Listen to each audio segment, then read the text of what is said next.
안녕하십니까. 오늘 2차 방제를 하려고 합니다.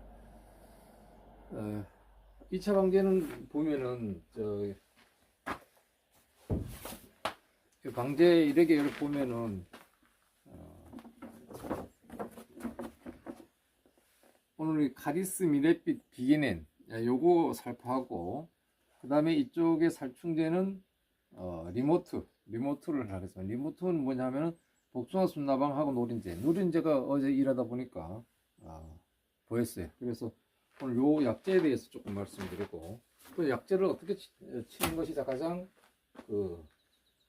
어느 시기에 치는 것이 또 효과가 더 있는지, 또 효과 면에 대해서 조금 말씀드리고, 약제는 어떠한 기작으로 만들어져 있는지를 이렇게 말씀드리겠습니다.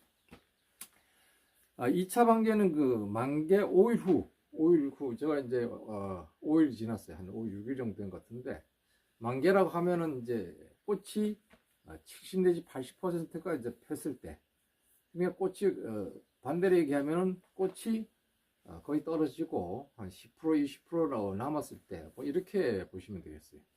비계넨 하고 카디스 미랫빛 요 약제가 작용 기작이 이제 여기 보면은 다이입니다. 다이는 무슨 약제냐? 다이는 침투 유행성 약제래. 침투 유행성.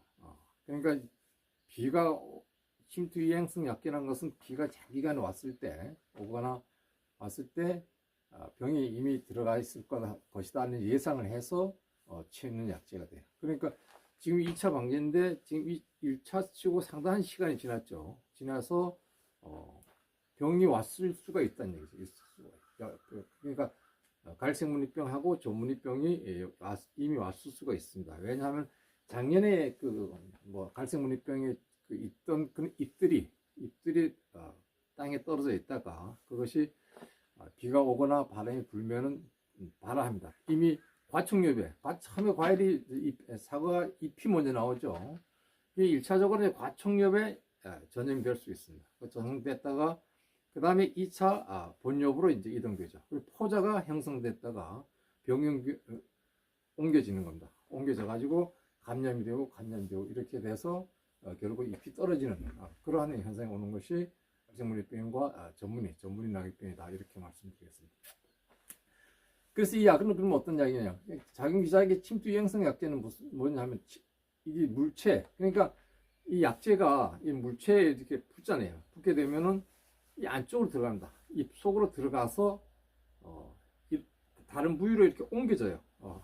이행하는 성질이 있습니다. 입 속에 들어가 가지고 있다가 또 병들이 오면은 곰팡이균들이 오면은 포자가 오면은 발화를 못하게 한다든가 병균이 전염을 못 시키게 한다든가 이렇게 되는 거죠. 그래서 이 약제가 침투 유행성 약제입니다. 침투 유행성 약제는 자주 쓰면 안 되겠죠.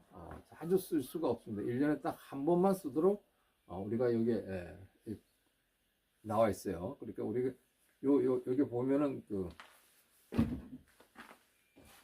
방제력에 보면은 딱 한 번만 쓰도록 그러니까 저항성이 이제 발달이 용이하다 이렇게 되어 있습니다. 저항성 발달이. 저항성이 발달을 이렇게 하면 약 효과를 이거 자주 쓰다 보면 약 효과를 못 받게 되기 때문에 가급적이면 이제 1년에 한 번, 또 연달아 뭐 이렇게 사용하면 안 되죠. 반복해서 사용하면 안 된다는 것을 아셔야 되겠다, 이런 얘기입니다. 그래서 그런 말씀 드리고, 또 이러한 그럼 이게 어떻게 병원균들을 죽이느냐? 이것은 죽이는 방법은 호흡을 못하게 하고 에너지 생성을 저해해서 죽이는 겁니다. 그러한 약제입니다. 그래서 이 약제는 살포하실 때 충분하게 쳐주는 게 좋습니다. 왜냐하면 이미 병이 왔거나 완 병들이 있거나 한 것이 죽일 수 있으니까. 그러니까 이 약제는 충분히 쳐주는 거예요. 침투 이행성입니다. 잎에 들어가서 이렇게 옮겨지는 성질이 있다. 그래서 이 약제는 1년에 한 번밖에 못 쓴다. 근데 꼭 한 번은 써야 되는 거죠. 그렇게 되어 있습니다. 보통 이 약제는 이제 썼을 때 한 두세 시간 정도 되면은 잎으로 이행하기 들어가기 때문에 요 정도로 이제 사용하게 되고, 또 그다음에 이제 보통 이렇게 입속으로 들어가 있는 약재는 뭐예요? 비가 와도 쓸려 나가지 않잖아요. 쓸려 나가지 않고, 그러니까 효과가 더 길 수가 있습니다. 보통 작물에 따라 틀리겠지만은 일주일에서 3주까지, 3주 20일까지. 우리가 지난번에 약재 천 것이 살충제 같은 거는 그런 경우가 있어요. 약재. 그래서 진딧물 약재, 사과혹 진딧물 약재도 침투를 살충제지만은 살충제에 대해서 제가 별로 연구는 안 했어요.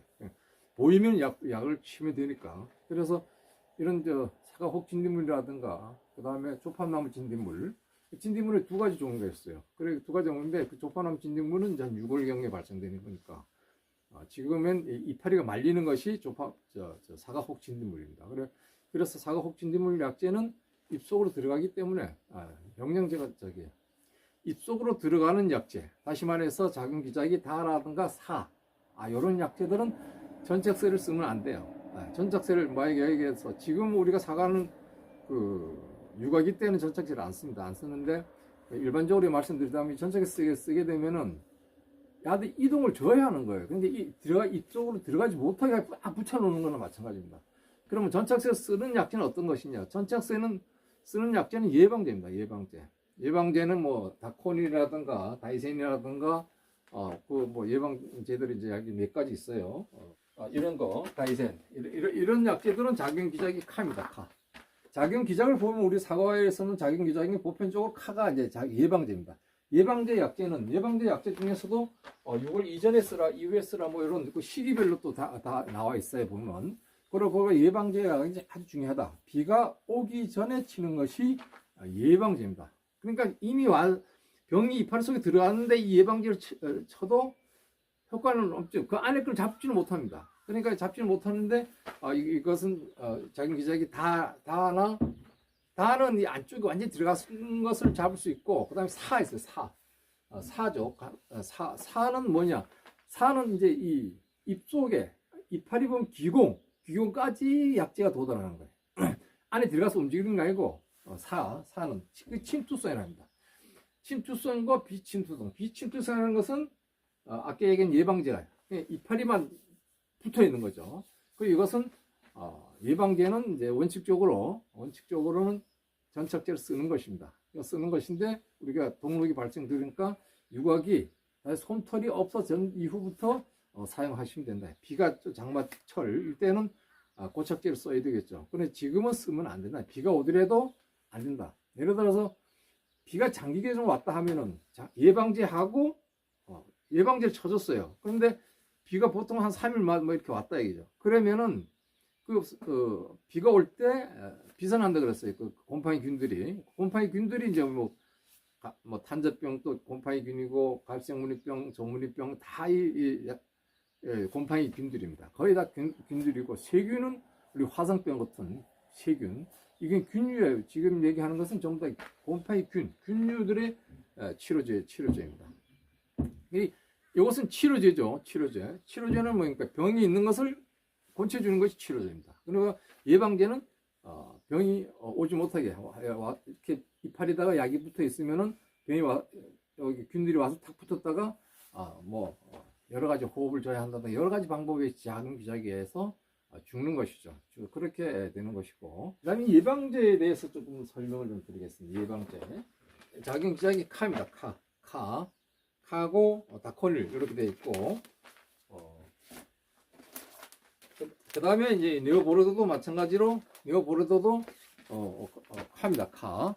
이 네오보르도는 보르도자가 들어간 거는 우리가 이 보르도라는 건 프랑스의 섬 이름이 보르도인데 우리가 이 보르도에 들어가면 이 구리 동자 구리가 들어있다고 판단하면 돼요. 그래 이런 약재를 칠 때는 날씨가 좋아야 됩니다. 요것도 카고, 그 다음에 캡탄도 역시 살균제가 갑니다. 근데 이런 것은 예방제 중에서도 그 다음에 이제 안트라콜 안트랄콜 요것도 작용기작이 카입니다. 카. 요것도 이렇게 되어 있는데 지금 보여준 게 전부 다 작용기작이 카인 사과 농사에 지을 때 필요한 약재들입니다. 약재들인데 요 약재들 중에 좀 전에 중에서도 갈반병과 전문이병에 이제 잘 듣는 약들이 있고 또 그다음에 탄저병. 그러니까 탄저병이 또 잘 드는 약재가 있어요. 이렇게 분류가 되어 있어요. 그리고 그것은 이제 뒤에 보면 내용을 보면은 자세히 나와 있고 그럼 약재를 칠 때는 이런 약들은 이파리 표면에 이제 닿게 돼요. 그러니까 전착제를 필요로 하는데 요거 말고 이제 델란이라고 돼요. 델란 내가 지금 약을 안 사는 것 같은데 요것도 델란 또 작용 시작이 이제 카다. 델란 같은 경우에는 이제 전착제는 모든 약재와 혼합이 안 됩니다. 이 델란 약재는 어떤 약재는 하면은 이파리 묻잖아요. 그럼 묻으면은 이따가 이제 어느 단계 비가 오면은 이 다시 한번 퍼져나가요. 거기서 다시 한번 퍼져나가면서 효과를 보게 만들어져 있기 때문에 다른 도착제나 뭐 다른 약재를 전착제를 썼을 때는 그 퍼져나가지 못하게 하는 거죠. 그러니까 약의 효과를 못 나게 하는 겁니다. 그러니까 그 전착제는 가급적 사실 안 타는 게 좋습니다. 안 타는 게 비가 오기 때문에 타는 거죠.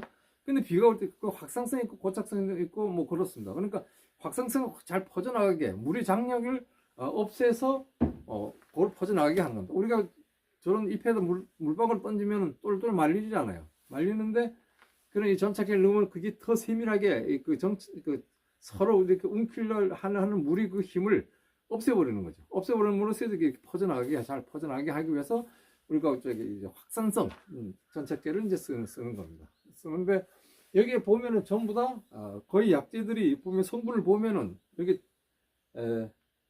계명활성제라고 있어요. 계명활성제.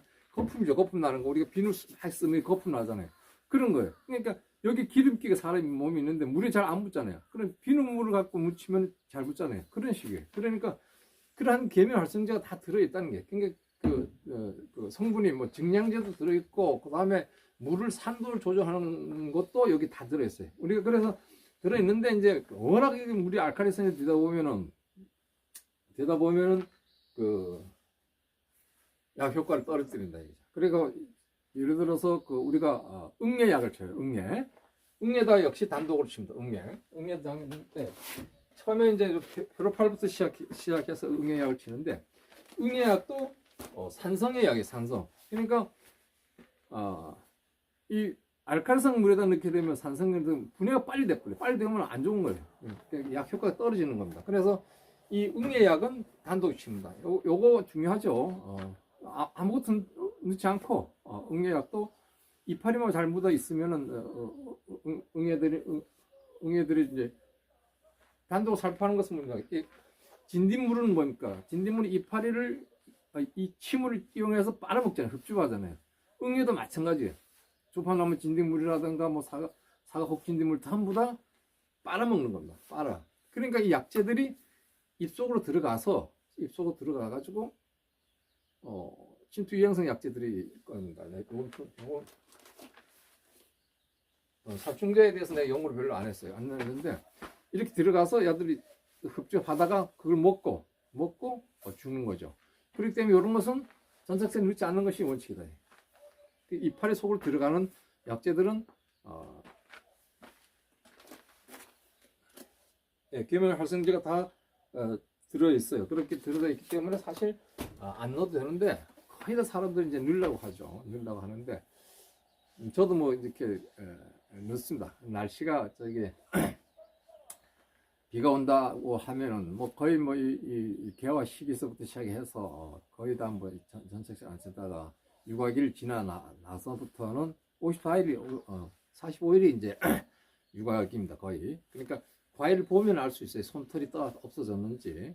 그래서 그게 없어졌을 때 전착제를 사용하는 것이 좋다 이렇게 말씀드리고 우리가 이제 비가 온다고 하면 우리가 이제 약을 치잖아요. 그러니까 예방제를 칩니다. 전착제를 넣어가지고 약제를 쳤으면은 이 이파리 속에 약이 있잖아요. 비가 와도 안 쓸려 내려가요. 그러니까 기간 좀 아까 얘기했지만 날짜 얘기했지만은 그 기간이 일주에서 뭐 3주까지 갈 수도 있다는 말씀을 드리는데 작물에 따라서 좀 틀리겠지만은 그렇기 때문에 비가 와도 문제가 없는 겁니다. 그래서 최소한 걱정이 되면 뭐 6일에서 일주일, 만약에 이 약을 쳤는데 6일 후부터 계속 비가 온다, 뭐 이렇게 하면은 예방제를 쳐야 돼요. 예방제를 치고 그다음 비가 끝나고 나면은 이 상당한 기간에 상당한 기간 온다는 게 장마잖아요. 장마가 왔을 때는 이 예방제하고 침투성 약제를 쳐줘야 된다. 그래 두 가지 짬뽕해서 쳐주면 돼요. 합해서 쳐주면 된다. 그러니까 예방제하고 치료제는 합체가 가능해요. 합해서 혼합해야 되는데, 예를 들어서 이런 자궁지역의 사라든가 이거는 합하면 안 돼요. 이거는 이 속으로 들어가는 약제들은 서로 합해서 치면 안 된다는 얘기예요. 그러니까 예방제하고 안 들어가는 거하고 들어가는 약제는 된다. 뭔 소리인지 알겠죠? 들어가는 약제는 다와 사다. 들어가는 약제. 이게 뭐 많이 들어가서 움직이는 약제가 있고, 기공, 그 잎의 기공까지, 문턱까지, 잎 끝에 기공이 숨 쉬는 구멍이잖아요, 밑에. 이렇게 구멍까지 약제가 들어가는 거지. 좀 침범을 하는 거죠. 그래서 이 약제는 침투성이라고 그래요. 캡탄이라든가 다코닐은 탄저병이, 아까 예방제 중에서도 캡탄하고 다코닐은 탄저병에 그 약 효과가 있고, 그 다음에 그 안트라콜린과 델란, 다이세넴 이런 것은 갈색물리병과 저물리병에 좋다. 이 방제력대로 하다가 만약에 이건 좀 약간 이걸 한번 쳐야 되겠다. 그럼 이 약제를 치면은 거의 다 이 전문의병은 거의 다 잡습니다. 그러니까 점이 있는데 이 약을 치게 되면 이 점이 있는 게 하얘져요. 하얘지면 이건 치료가 된 거예요. 그렇기 때문에 요 약제들을 이렇게 전문의에서는 프리옥신하고 노브라를 치면은, 그러니까 요거는 중생종의 전문의라기 말이 생기네요. 중생종 하실 때 그렇게 하면 된다, 이렇게 말씀을 드리겠습니다. 오늘 여기까지 하겠습니다. 감사합니다.